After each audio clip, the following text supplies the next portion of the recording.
Yesterday, I brought This One Sky Day by Leone Ross to work with me and had absolutely no chance or opportunity to read this. Basically, my mother was in the bathroom when I wanted to get up. I was like, well, I need to shower, I need to have breakfast, I need to do all this. So I didn't set off until a bit later.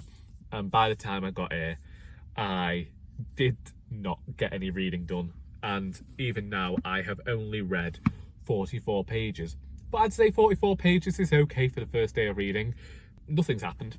Nothing's happened in those 44 pages. We're just getting introduced to the story, and it's only yesterday that I discovered this isn't following one story, but it seems to be following loads of people who live on this island. They all have magical abilities, which I believe is something that has been commented on by a lot of people in the past. And so far, everybody seems to be experiencing different kinds of grief. The first character we have Xavier, whose wife died. So his wife died a year prior to the novel, and he's having to deal with that, and also something to do with the wedding. Then you have Anise and Tantan, who unfortunately they keep giving birth. Well, Anise keeps giving birth to water and creatures made of water, and then Romanza seems to have been outcast by his family for being homosexual. So there's that. And that's as much as I read last night. We'll see how I get on with it. I think, just going off the introduction, I like the language and I like the aspects of magic that are in here. For me, with these magical powers occurring, I was reminded of Encanto when I first heard about that. And then with certain people's bodies being different, I get reminded of the X-Men with the mutants. Although here there is more embracing of magic than ostracization. I need to see where this book is going. The whole eating butterflies thing was a bit difficult for me to read, not because of the vegetarianism, but because I have a bit of a fear of moths. And so, sorry, something just rolled down my windscreen. So all this going on with the Lepidoptera, I was like, all right, love, steady on now. I'd never get drunk off a bloody moth. But it was interesting to read about how the different colours can affect different people, and we will see. I said I wanted to read something weird and magical, and we've definitely got magical. But it seems a fast read, and I'm going to read a bulk of it tonight, a bulk of it tomorrow, although I did say I might read Heaven by Mieko Kawakami tomorrow. I don't know. We'll see how my plans pan out. I could really end up invested in this and just try and just fly through it tomorrow, depending on what I've got on. If the sister contacts me for a walk, we could do that. There's a lot that could happen between then. I could end up completely knackered by work today and decide that I don't want to do anything. Also, Mother's Day, but I've already paid my mother's car tax, so I don't really think that I should have to buy her anything else. That was 155 quid.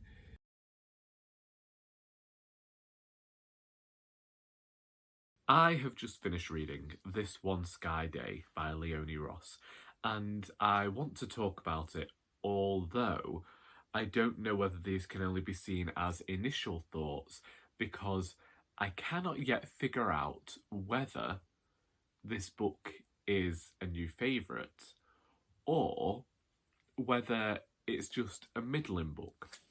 Firstly, this book is not weird, not strange, but it does push the boundaries of reality. This is a book in which every person who lives on this island of Poppy Show has a gift that is seen as magic sometimes. Xavier, one of our characters, is able to flavour food with his hands and has this job as the Massiness, whose position is to provide feasts for the people upon this island.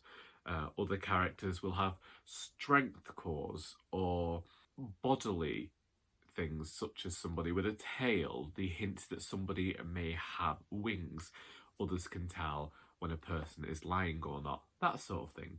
With all of this, with all of these magical abilities, there is also an island that seems to be alive itself.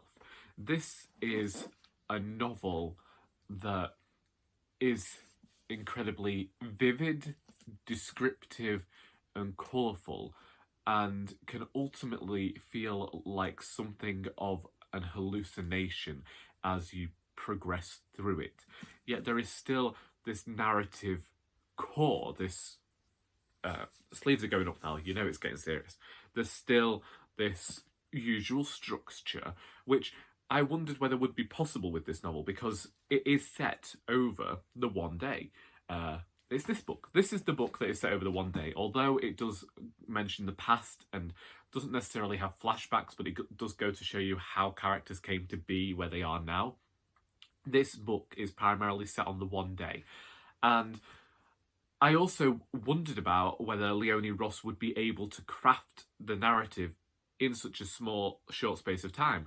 Novels that we have seen progress in one day before have been incredibly focused and have only really dealt with the climax of a situation. And I suppose that could be the same here. We are only getting to see how all of these different situations that have been going on for a while and all these tensions that have been around, we're only really getting to see how they're going to end. Yet we have, with the way that Ross has told this story, we have got this tension, and we've seen the tension build, and we've seen how certain characters have begun to interact with one another and how they link together.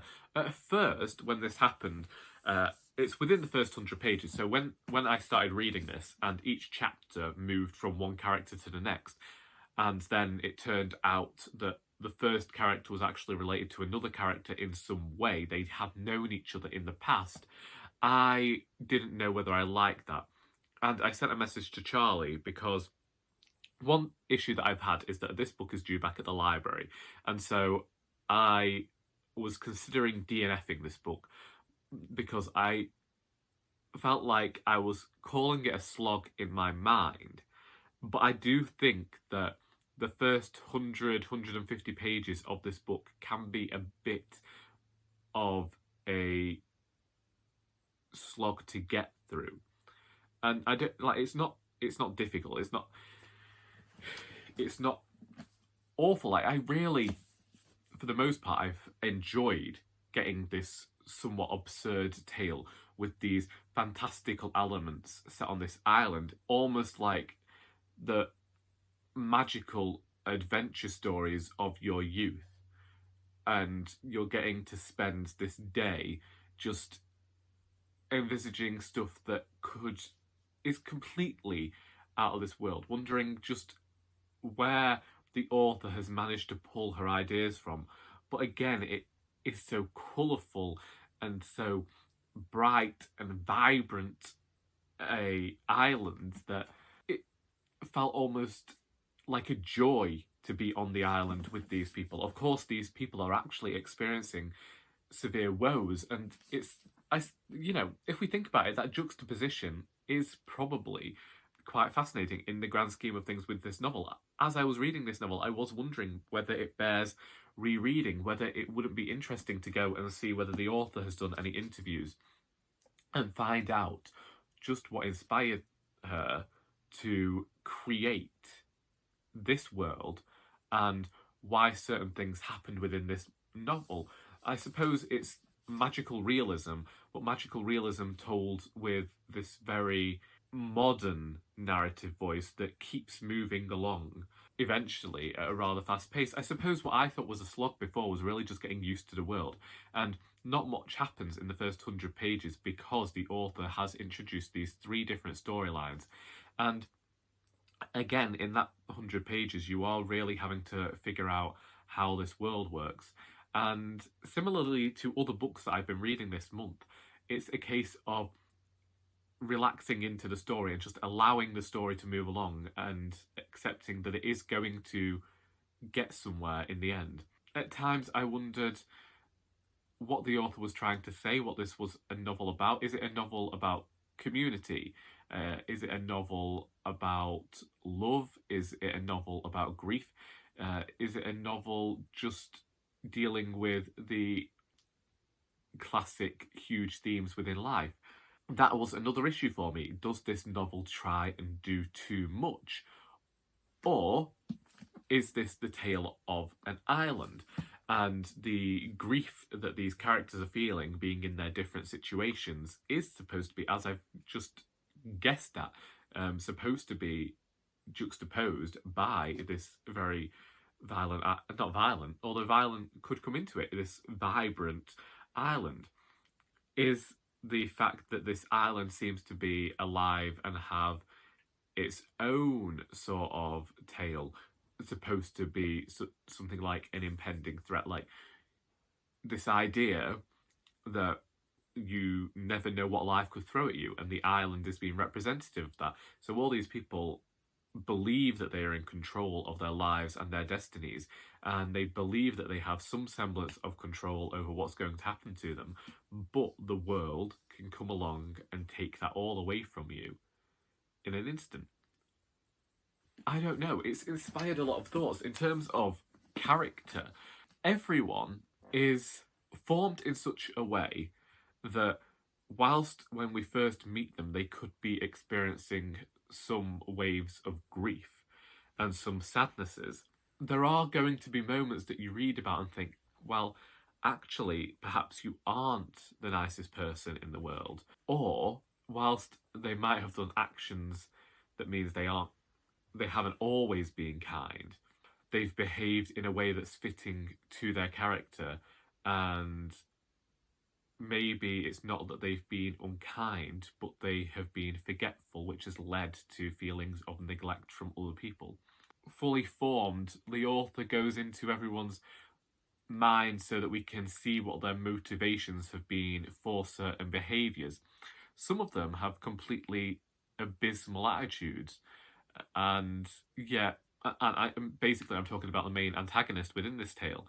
He is not the nicest person in the world. He's definitely corrupt, but even the author goes so far as to show why he is this way, why he behaves in such a fashion. It feels so full, but at the same time, I don't know whether it's overstuffed in terms of story. Yet, whilst I was reading it, I was thinking about rereading it, because I've never had this experience where it just suited my sensibilities in terms of the fantastical elements of characters and magical characters, and an island that seems alive and it has its own history, and you don't need to know all of the history for this, but it does become important. And there is this almost thing throughout as well about this cyclical nature, and there's this thing about how everybody's connected and nobody is better than anybody. There is a lot. That's the thing. The author has managed to pack a lot in here, and I'm just conflicted as to whether it's examined as well as it could have been. Had the author chosen to write about all these different people living on this island and setting tons of different books there, exploring all these different things, I don't know that it would have had the same impact as this novel, where there is this interconnectivity of it all, and this sense that ultimately nothing matters, but there is still, because the world can take everything away from you at a moment's notice or with no notice at all, but there is also this case of the author providing resolution to the stories of these characters. It's a bit like a soap opera in some fashions, and this is not said in any way to denigrate either book or television genre. In just that we're spending, technically it's 468 pages, but in the grand scheme of the characters' lives, this is extremely short, infinitesimal time in their lives of just the one day. And yet, in that one day, and in this novel, the author is able to cause the reader, or caused me in any case, to feel for these characters and to hope the best for them in some ways, and to recognise, get frustrated with them and laugh at other times, and also think about the way in which this society works. I can't deny it. I am somewhat impressed. And once I'd got past the initial 150 pages, once I just settled into the narrative and recognised that this does do a lot of the things that I like in fiction, you know, shining a light on a small part of society in order to discuss society as a whole, having this incredibly vibrant landscape, having these characters that can be frustrating and irksome at times, as well as feeling somewhat empathetic towards them. The magic, the mysticism, the weird, wonderful things that occur within it really is a Charlie book. But I don't know whether it does it to the best of its ability. So it's one that I am going to have to sit with for a while. But it is also one that I could see me rereading. And it's one that I did read a lot faster than the others. But does reading something fast mean that something was a fantastic book? I don't know, but I do have a lot of thoughts about this one. Well, this was a book for my Women's Prize reading, and I'm actually rather glad to have read it and to have discovered this, and I might go out and see what sort of things Leone Ross is writing, because it certainly talked about a lot. If you've read This One's Guy Day there and would like to discuss it, please feel free to do so in the comments. I hope that you have enjoyed hearing me ramble on about this book for the last however many minutes, because until next time, that is all.